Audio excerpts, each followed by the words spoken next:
మీనా బాలు కోసం అని చెప్పి కారు తీసుకొని వచ్చి ఇంట్లో ఉన్న వాళ్ళందరికీ చూపిస్తూ ఉంటుంది. అది చూడగానే అక్కడ ఉన్న బాలు వాళ్ళ నాన్న అయితే చాలా సంతోషిస్తూ ఉంటారు. ఇంతలో అక్కడ ఉన్న శృతి మాత్రం "నువ్వు ఆ పూల డబ్బుల్ని ఏం చేశావో" అని ఇంట్లో ఉన్న వాళ్ళందరూ నిన్ను నిలదీశారు కదా! ఇప్పుడు వీళ్ళందరికీ బాగా అర్థమయ్యి ఉండాలి మీనా. నాకు చాలా సంతోషంగా ఉంది నువ్వు చేసిన పనికి అని చెప్పేసైతే అంటూ ఉంటుంది. ఆ మాటలు వినగానే అక్కడ ఉన్న మీనా చాలా సంతోషిస్తూ ఉంటుంది. ఇంతలో అక్కడ ఉన్న వాళ్ళ మామయ్య మాత్రం "అమ్మ మీనా, నువ్వు ఇప్పుడు వీడికి కారు కొని ఇచ్చావు ఆ డబ్బులు మొత్తంతో. అలాగే కాస్త అప్పు కూడా చేసినట్లుగా ఉన్నావు.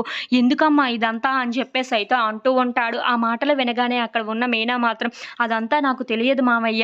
ఆయన్ని ఆ రోజు బోనులో నిలబెట్టి అందరూ నిలదీశారు. అలా నేను చూసి తట్టుకోలేకపోయాను. నా దగ్గర ఎలాగో డబ్బులు ఉన్నాయి కదా! అందుకని చెప్పి ఈయనకి ఒక కారు కొనాలనుకున్నాను. అలాగే కారు కొన్నాను. నాకు ఇదే సంతోషంగా అనిపిస్తుంది మావయ్య అని చెప్పేసైతే అంటూ ఉంటుంది. ఇంతలో అక్కడ ఉన్న బాలు మాత్రం ఈ మీనా, రాజేష్ వాళ్ళు ఏం చేశారో తెలుసా? ఎవరో వేరే వాళ్ళకి కారు కొంటున్నట్టుగా నన్నే సెలెక్ట్ చేయమని మరి ఆ సెలక్షన్‌లో నన్నే పెట్టి మరి ఆ కారు కొనిచ్చారు. మళ్ళీ సర్ప్రైజ్‌గా నాకే ఈ కారు ఇస్తారని నేను అస్సలు ఊహించలేదు. ఇవన్నీ తలుచుకుంటే నాకు చాలా సంతోషంగా ఉంది అని చెప్పేసైతే ఆనంద బాష్పాలు కారుస్తూ ఆ కన్నీటినైతే తుడుచుకుంటూ ఉంటాడు. అది చూడగానే అక్కడ ఉన్న బాలు వాళ్ళ నాన్న మాత్రం ఇదంతా మీనా వల్లనే జరిగింది అని చెప్పేసైతే చాలా సంతోషంగా మీనాని చూసి మాట్లాడుతూ ఉంటాడు.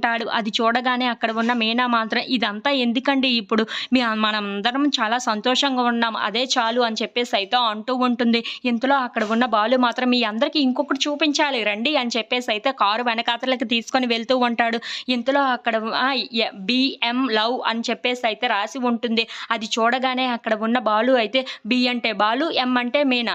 ఇద్దరు లవ్ అని చెప్పేసైతే అంటూ ఉంటాడు. నాన్న ఇది ఎలా ఉంది చెప్పు అని చెప్పేసైతే అంటూ ఉంటాడు. ఆ మాటలు వినగానే అక్కడ ఉన్న సత్యం అయితే బేషుగ్గా చాలా బావుందిరా! మీ ఇద్దరు ఇలా సంతోషంగా ఉండడమే నాకు కావాలి అని చెప్పేసైతే వాళ్ళిద్దరిని చూసి అంటూ ఉంటాడు. ఆ మాటలు వినగానే అక్కడ ఉన్న వాళ్ళిద్దరూ అయితే చాలా నవ్వుతూ అక్కడ ఉన్న వాళ్ళ నాన్న వైపు అలా చూస్తూ ఉండిపోతారు.